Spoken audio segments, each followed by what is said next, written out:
My daughter said that I would get nothing from my ex-husband's $56.00 mill, but the lawyer makes her kneel down and said I arrived in her grand home that night as if I were a ghost, draped in a too-thin coat meant to last a single evening.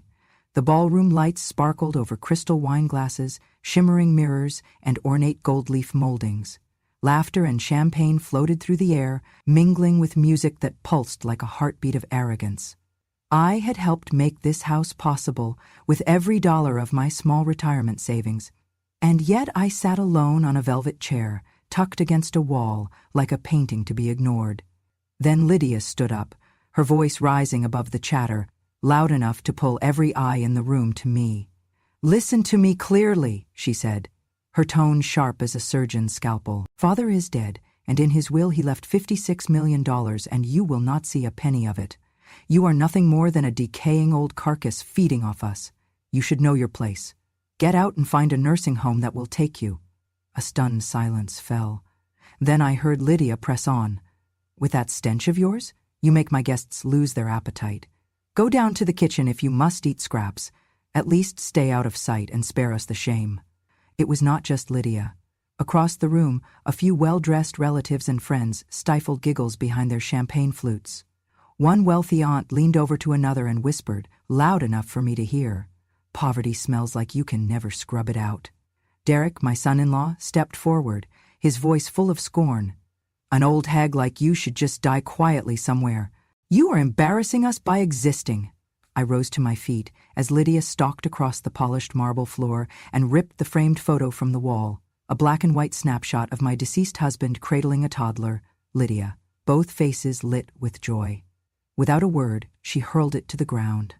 The glass frame shattered in a spray of shards, the picture itself bending, curling toward the floor. I knelt on the hard tile, gathering the broken glass and the image of my husband and daughter.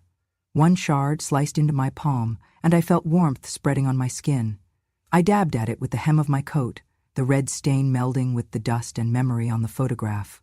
I lifted my eyes and saw a room, frozen in contempt. Faces turned away, murmurs of disgust. A hush that cut deeper than any word. My gaze met Lydia's for a moment. I saw triumph there, the victor full of herself. Then I looked away, gulped in the fragrance of roses arranged in crystal vases, felt the weight of my own blood on my hands. I did not raise my voice. I did not demand dignity. I closed my eyes for a heartbeat, inhaling the scent of the room and of betrayal. Then I stood and tucked the stained photo into my coat pocket and walked out. The ache that settled in my chest after that humiliating dinner did not belong to one moment. It had its roots in a lifetime of choices made in silence. Now, in the stillness of my small rented room, I traced the scars of those choices. When Lydia was accepted into that well-regarded university, I sold my wedding band, and even the locket her father had given me on our last anniversary, to pay for her tuition. My hands trembled as I slipped the rings into the jeweler's rough hand, thinking of Lydia years ago proudly showing her school friends the shining gold. I told myself it was just metal, a means to an end. But every time her grades came in, or she called me to say she had passed another exam, the locket's absence felt like a wound reopened. I believed I was doing right. I believed in sacrifices made quietly. But when her father's affair came to light, I chose silence. I swallowed my betrayal and carried on, believing that she needed a father more than she needed the truth. I watched him leave one night, carrying his suitcase, his apology lost in the darkness. But I said nothing. I rubbed my cheek where his lips had once promised the world, and let her memories stay pure. She never knew the universe we lived in was fractured long before he walked out. Years later, when she learned a hidden envelope, stamped from another woman's hand, rested at the bottom of that locked drawer, she accused me with venom. If you had stood up and fought, he would not have left. You ruined him and this family. She paused, eyes blazing, then delivered the final blow. You gave me a childhood of poverty. I had to carry the weight you refused to bear. That is your fault. My hands shook at breakfast as I held her letter, months old but fresh with accusation. Every morning I had boiled eggs and made toast, pretending to be strong. But inside, it felt like dying. There was no mapping of the fault, not in how I sold chattel for her studies, not in how I masked betrayal to preserve her image, not in how I bent to keep a home that was already breaking. Yet to her, my every attempt was a misstep. I remember a winter morning when Liddy was 8, pulling me by the sleeve, rushing me outside so her friends could touch the blue sweater I had knitted her. She laughed and twirled, eyes bright, saying how warm it was. That knit, uneven and full of dropped stitches, was my pride. Years later, in college, when cleaning her closet, she saw that same sweater and said, "Mom, these look cheap. Don't let anyone see them." And she flinched when she discarded it into the trash, like she had scrapped a piece of my soul. To her, my loyalty to preserve memory, to protect illusion, was weakness.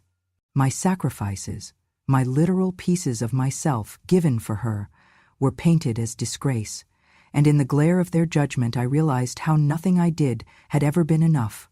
A mosaic of miscommunication, bitterness, expectation, and love, twisted beyond recognition. So, on that evening when Lydia stood in front of our relatives, on her husband's arm, and declared, "Father left because she was nothing, and I feel the same. From today forward, she is no longer my mother," the words were not just a rejection. They were the culmination of every unspoken truth, every invisible sacrifice made invisible. I bowed my head, held the silent grief in my chest like a stone, and stepped back.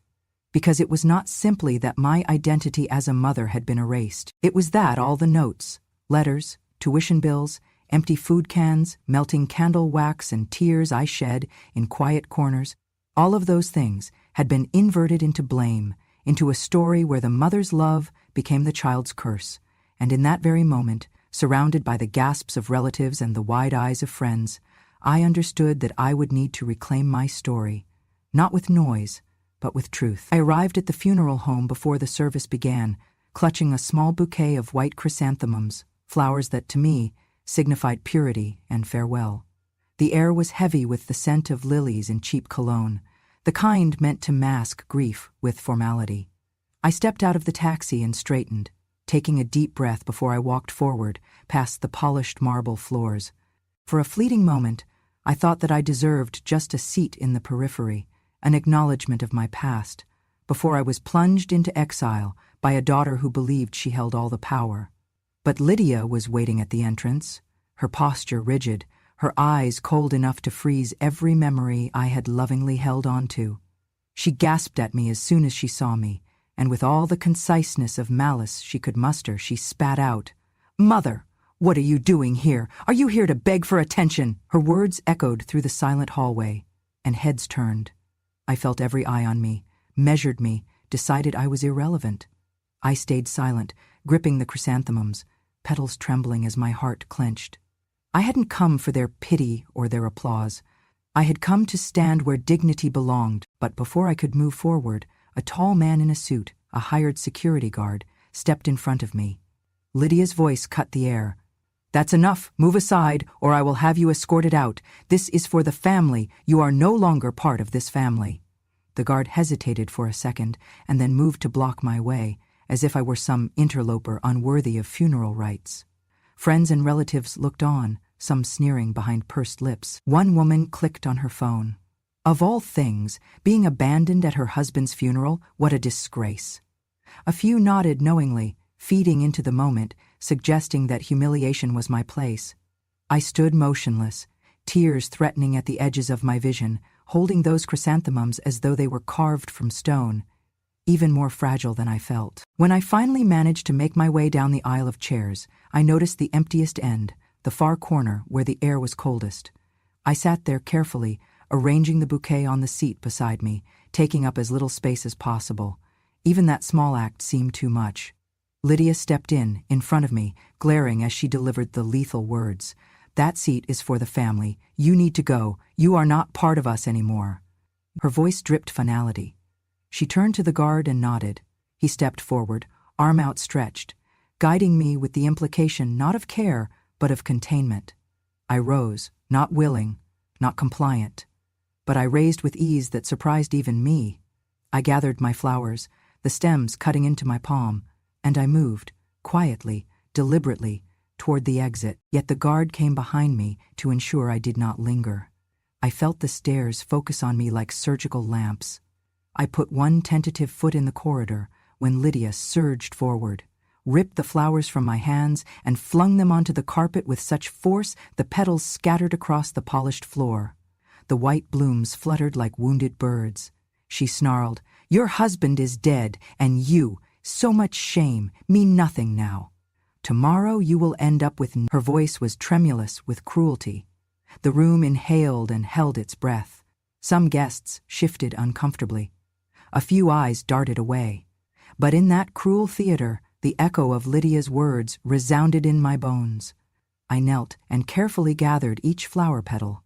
My fingers shook as they sought the fragile white blooms, each of them a memory of love, now crushed beneath the weight of dismissal. I wrapped them gently into a piece of my coat. My cheeks were wet, but I did not sob. Tears for me were private, their presence not meant for scandal. My lips pressed shut, and I lifted my stained eyes, calm and dry, rising as quietly as if releasing a held breath. I walked down the aisle of chairs I had vowed to reclaim, and I carried those petals like a secret vow. My steps were measured, but unbowed. A life of sacrifice vanished, but here, on that cold funeral home carpet, I discovered that silence can hold more strength than screams ever could. I left with the chrysanthemum petals tucked in the pocket of my coat, my own witness to the life unavenged, the love unappreciated. And in that slow departure, I acknowledged that sorrow can be powerful when clothed in dignity, and that a mother's worth is not erased by accusation, even when her own daughter tries to erase her. That night, I returned not to shame, but to quiet resolve. In the silence of my rented room, surrounded by old photographs and fading memories, I knew something had shifted. Not in them, but in me. The hurt was no less, but I now carried it with clarity. I no longer waited for justice. I had seen its face. And it looked like peace. The next day would change everything. I returned to the little room I had rented on the edge of town, carrying only a faded suitcase and the weight of unspoken truths. The carpet was threadbare, the lamp's bulb flickered, and the only window faced the back alley, where a solitary streetlight cast a yellow glow. It was cold there, but preferable to the chill of their disdain. Inside, I unlocked an old wooden chest, my only piece of furniture besides the bed. I lifted the lid and found what remained of my life's final works. Yellowed tuition bills with my daughter's name scrawled on them, receipts for payments made toward my husband's mounting debts, the last of my savings sacrificed in tiny increments. And there, tucked in a battered envelope, lay a folded letter I had never forgotten, yet never burned. With trembling fingers, I unfolded the letter. His handwriting was weak, but unmistakable. "My dearest, I have been unfaithful. It has been the greatest shame of my life. I beg you to keep this secret from Lydia. She must believe in the father she loves. If the truth surfaces, it will shatter her like glass. I am sorry. I loved you always." I closed the letter slowly. Years ago I had burned many of his letters, but this one I preserved because I believed, however naively, that it was hers to carry someday. I remembered the weight of it in my skirt pocket when I kissed her goodbye for her first day of school. I remembered folding it carefully and slipping it between the pages of her favorite book. I wept quietly then, not from scandal, but from love. I looked around the room, the thin blanket, the peeling wallpaper, the single photograph I had found in a thrift store, showing Lydia holding my grandmother's hand. Time, in that instant, became a knife slicing through memory and reality.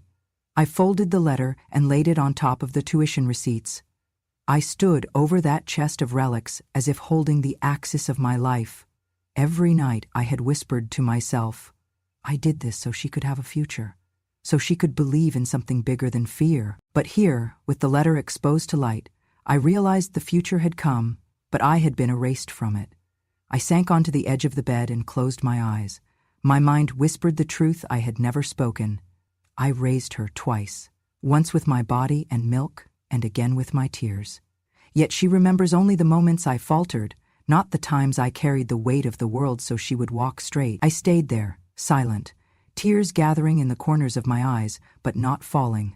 I was not broken. I was preparing.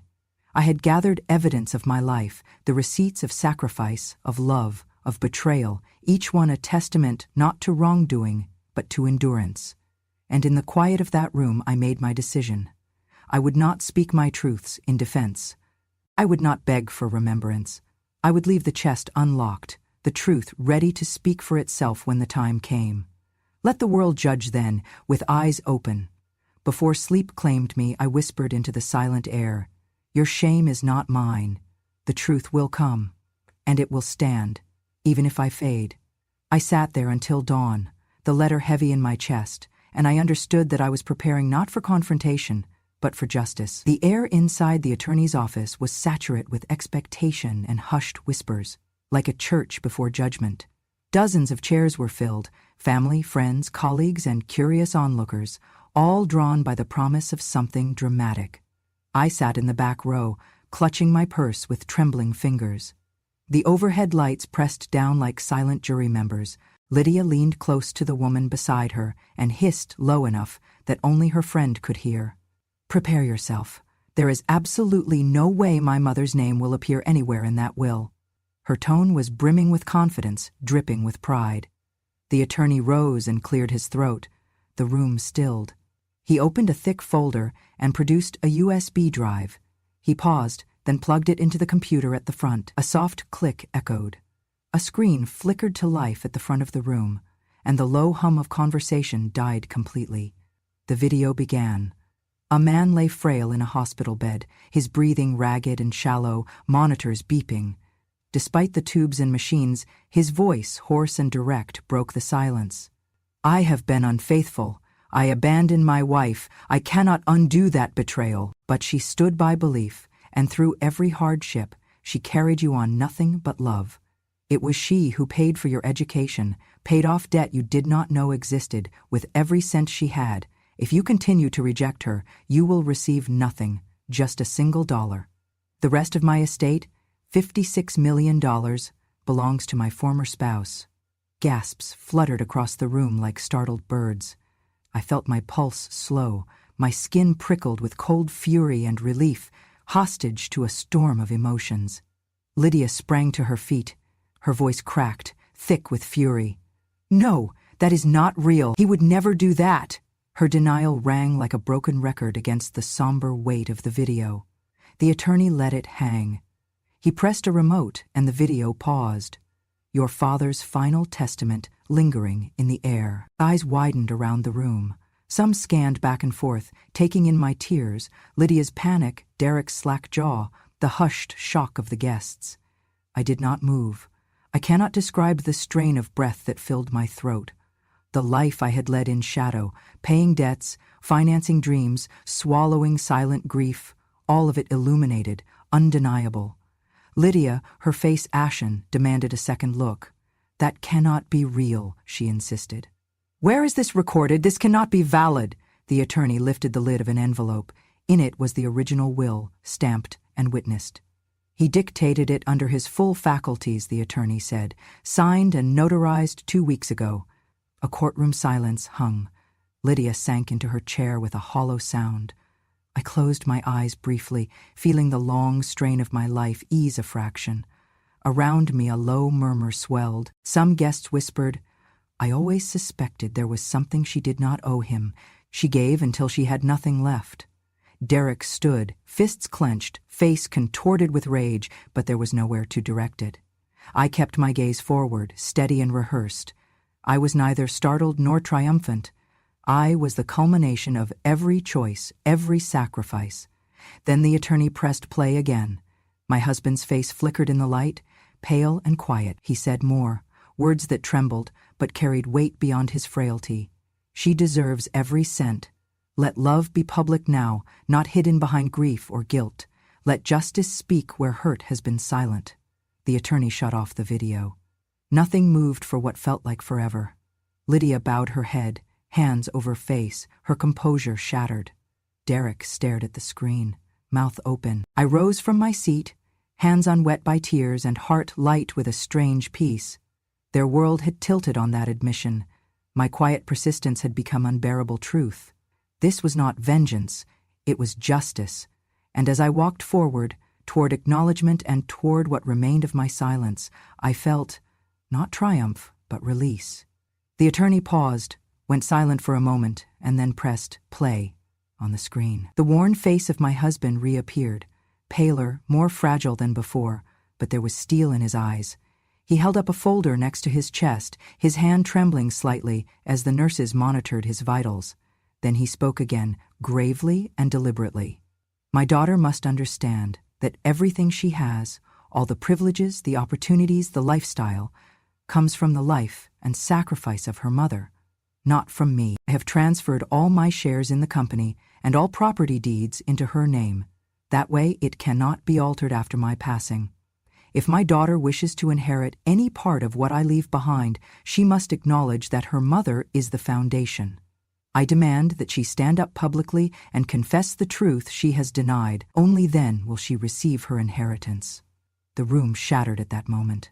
Lydia's face went pale as she clutched the arms of her chair. Sparks of outrage danced in Derek's eyes.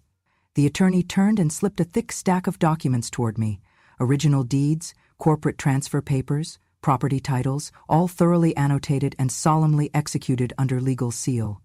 I sat there, breathing slowly, while the orb of attention spiraled into chaos. Lydia rose, voice breaking and raw. "No, this is impossible. How could he do this without telling me? This is cruel. You cannot do this." She glared at the attorney, tears streaming down her cheeks, but he held firm. From behind, I heard hushed voices shift in tone. A friend leaned forward and whispered, "So she lived her whole life on the back of her mother's labor." Another voice added quietly, "She built her world on foundations someone else paid for." Derek erupted, shouting, "You stupid woman, now look what happens. You exposed yourself and now everyone sees it. I will not bow to that old woman." His words echoed like an insult no room could forget. Lydia sank into tears, face buried in her hands, legs shaking. Friends who had once fawned over her recoiled. Some stared in stunned realization. A mournful hum of recognition crept through the crowd, heavier than any pity. I remained still, upright in the center of this emotional storm. The attorney cleared his throat and said, "The transfers are complete. The signed documents are in my office, ready for final processing. Once you meet the condition, public admission and acknowledgement, you will receive your share. Until then, these assets remain under your mother's control." Lydia's shoulders slumped. Derek's posture sagged. The room spoke without words. This was not theatrical revenge, it was undeniable truth, cast in legal skin, floating over the bones of old lies. I looked at the papers. Deeds to the land, corporate share certificates, property titles. I thought of every sleepless night, every thrifted penny, every parent-teacher night attended alone, every night spent wrestling with guilt, sacrifice, silent prayer. I rose, drawing the papers gently closer to me. I inhaled, soft and solemn, holding my husband's voice inside me, the voice that demanded truth from a daughter who would not speak it. I stepped forward, toward Lydia. Her eyes met mine, red and wide as though seeing me for the first time, not as a mother or an inconvenience, but as the source, the anchor, the one who built lifeboats from her will. I did not speak. I only held her gaze, and at that moment the question was no longer what I would say. It was what she would do, because the stage had shifted. Their world was no longer safe with shadows and secrets. It belonged to the truth now, and that truth was mine. The room fell silent as the attorney produced a worn, yellowed envelope and set it gently on the table. Its presence seemed to draw the air out of the space. He cleared his throat and said softly, "This is a letter from your father, written shortly before he passed. He requested that it be read aloud in your presence." Lydia, hands shaking, glanced at me, then at the letter, her face pale and trembling. The attorney nodded to her and she swallowed hard before holding the paper to her chest. She looked out at the sea of relatives, so many who had once admired her grand wedding, her ambition. Now they watched with narrowed eyes, the air thick with judgment. She took a breath and began in that cracked, unsteady voice. "I know I have caused you pain. I have turned away from you and denied you the respect you deserved. I know that you paid my way through school, that you carried the burden of our family's survival on your shoulders. I know now that I owe you everything. I am so sorry, Mom. Please forgive me. Her voice broke and her gaze sank to the floor. Seconds later, she dropped to her knees right there, clasped my hand in both of hers, sobbing. The words came out ragged through tears. "Mother, I beg you, I ask for one chance, just one chance to make amends." I knelt beside her without a word, letting her lean into me, feeling the tears wet my sleeve. Behind us, the room was silent, and then phones came to life. People began pressing record. Some faces glowed with cold delight. I felt their eyes flicker from admiration to scorn as they witnessed the fall. "All that wealth and pride built on what? Her mother's labor," one whispered. Another shook her head. "This is exquisite karma." Lydia's body trembled in my arms. Her cheeks were streaked with tears, mascara running. She buried her face in my shoulder, a child again in need of her mother's mercy. I closed my eyes for a moment. There was no applause, no forgiveness proclaimed, just the raw weight of truth hanging in the air. I felt the camera's glare, the hum of whispers, the shift in their faces. Respect had slipped away as fast as trust once held, and the spectacle of her plea settled among the audience. They viewed her not through compassion, but through the lens of betrayal turned humility. Through it all, I held her hand, anchoring her trembling heart. I did not rush to speak. Silence carried its own power. She had delivered what the world demanded: acknowledgement, repentance, and submission to truth. And in that moment I realized this was not about forgiveness. It was the reclamation of my own story, my worth, and the reckoning of debts long owed. I felt her shake with grief, regret, and longing beneath my palm. The world watched, and the cameras clicked again.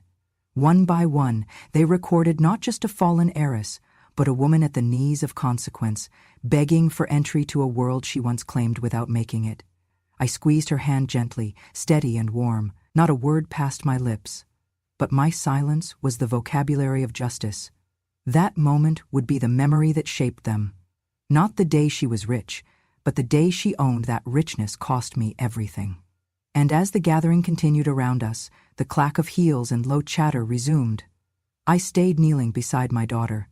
Time had broken open, and she had walked into truth willingly, at last. The room had fallen still again when the attorney looked at me. His voice was neutral, almost clinical.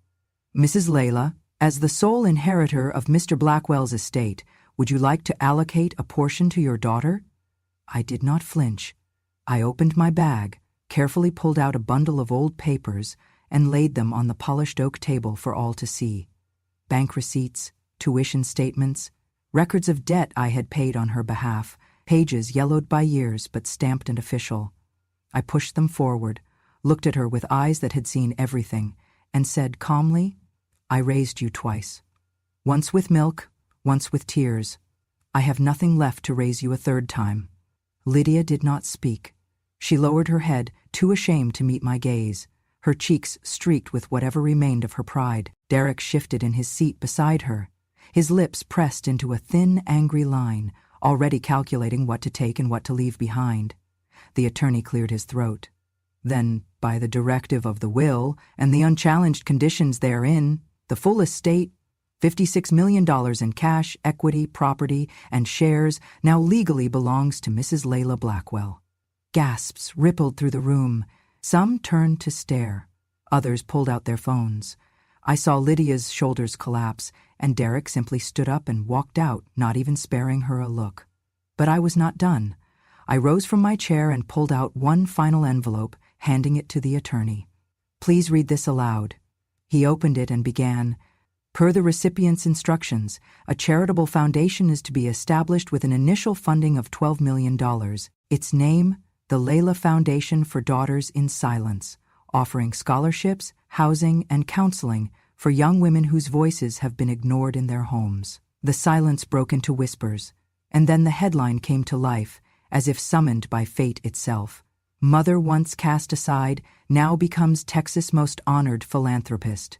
They would write about this for weeks. They would remember not just the money, but the message. Outside the law office, the sun was shining. The breeze carried that dry, dusty scent unique to Texas, tinged with magnolia and old promises. I stepped into it slowly, the way you step into something you built from nothing. Behind me, Lydia sat slumped in her chair.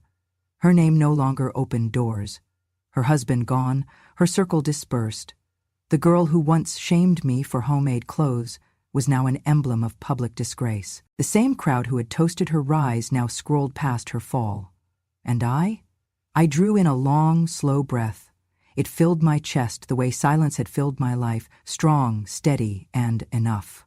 Then I whispered, not to her, not to them, but to the world that had always watched and never spoken. People may forget sacrifice, but justice does not. And truth always finds its time. __song. The days that followed my daughter's public breakdown passed in a surreal blur. The inheritance was settled, the media had run their stories, and the world had moved on. But for me, a new beginning quietly emerged. I returned to Oak Haven Retirement Home, not as a timid visitor, but as a benefactor. Each morning I walked down the hallways with a gentle purpose, seeking more than prattle or pity. With the funds I contributed, the Layla Room benefactor and protector blossomed into a vibrant art studio. I opened its door one afternoon to find easels set in a sunny corner, jars of acrylic paint, bowls of clay, sketch pads spilling with possibility. A volunteer coordinator greeted me. "We thought it best you show us what to do. No one else had your style." I hesitated. My hands, once strong enough to carry homes, trembled at the weight of paintbrushes. Still, I dipped a fingertip into a tub of blue paint and wet the bristles. Even the simple act of pressing brush to canvas felt like stepping into daylight after winter. I decided right then I would teach myself to paint again, learn to express what words and tears could not. That evening, I brought in a watercolor set and began copying a simple, still lake, an apple, a jar, a pale cup. My first brush stroke was shaky. The next one bled out beyond the lines. Yet with each attempt, another flicker came alive, the desire to create beauty out of fractured memories. In those quiet afternoons, I met Ruth. She was a widow of 92, with bright gray curls and a feisty grin. She sat at the pottery wheel 2 stools over, shaping a bowl with deft fingers. At first, we nodded in perfunctory greeting. Then one day I said, "I am not sure if I'm doing this right, about my brushwork." She looked up, dark eyes steady. "You are letting your heart paint. That's the only way to do it." She smiled, and I felt a bond form, 2 women who had lived long enough to know what it meant to struggle, to break, to heal. We began teaching each other. I showed her muted watercolor washes. She taught me how to coax clay upward, building a lip around a vessel. We laughed over dropped chunks of clay, marred brushstrokes, and dried paint on fingertips. Soon we were inseparable, co-ambassadors of creativity at Oak Haven. Researchers say art and hobbies empower older adults, boosting mental acuity, diminishing loneliness, gifting joy. Studies show that creative arts increase brain activity and memory strength, and even help delay cognitive decline. I felt that power in my bones, in the ache of muscles I had forgotten, in the clarity blooming in my mind. My favorite time was Wednesday afternoon, when Ruth and I sat side by side as the art room filled with residents painting, molding clay, writing short poems in elegant calligraphy. We'd sip herbal tea afterward and walk in the garden behind the home, her telling stories of her childhood in the mountains, me sharing memories of Texas sunsets. She became my soul friend, my mirror, my witness, my laughter when I had none left. One crisp autumn morning, I brought my first completed canvas, an impression of the garden by the elder wing, pale yellow leaves drying on branches, the afternoon light soft on the benches. I held it uncertainly before the volunteers and staff. They clapped, a round of gentle applause that reached me like sunlight, and Ruth whispered, "You found form again." That night I heard my own heart sigh. Purpose, connection, beauty. I was not invisible, I was seen, not as a relic, not as a symbol, but as a person discovering joy. I began teaching weekly classes, no skill required, only willingness. I watched men who had never held a paintbrush learn to mix emerald green. I watched another woman who had feared clay cradle a pinch of earthen brown as though it were a newborn. Their laughter echoed off the tile floors, their concentration was profound, their happiness was tangible, and in that shared space, I regained something I had thought lost. Peace. Once I had moved with only regret and resolve. But now I built with color and laughter. Now I stood, not on the battleground of memory, but on the canvas of renewal. When the local newspaper caught wind of our classes, they ran a feature titled, "Grandma Turned Art Instructor at 78. I smirked when I read it, had to explain I was only 70-something, but it felt sweet to see my story cast in light again. Word of our little art haven spread, and soon local school children came for joint workshops. Ruth and I guided them, showing them how to blend shades, how clay yielded to gentle pressure, how even broken things, like shards from my picture frame years ago, could be made new with glue and intention. I realized then, purpose is not always inherited. Sometimes it is found. I painted more, I laughed more, I lived more. And each time I looked at my sunflower yellow canvas, or Ruth's flower bowl, or a child's finger-smeared painting of a cat with too many whiskers, I saw life's worth renewed. The world had tried to erase me, but this story, forged in paint, clay, and friendship, remained. I was not an obituary. I was a chapter still writing itself. If this story struck a chord with you, if it reminded you of the strength, the silence, and the quiet revenge only a mother can carry, then this is just one of many truths we share. Subscribe to Grandma True Stories for more powerful, raw, and unforgettable tales of women who endured, who rose, and who never needed to shout to be heard. Their silence held storms. Their stories sparked justice. New true stories every week. Click subscribe, turn on notifications, and honor the voices that never broke, even when the world tried to silence them. Grandma True Stories. Because behind every wrinkle, there's a revolution.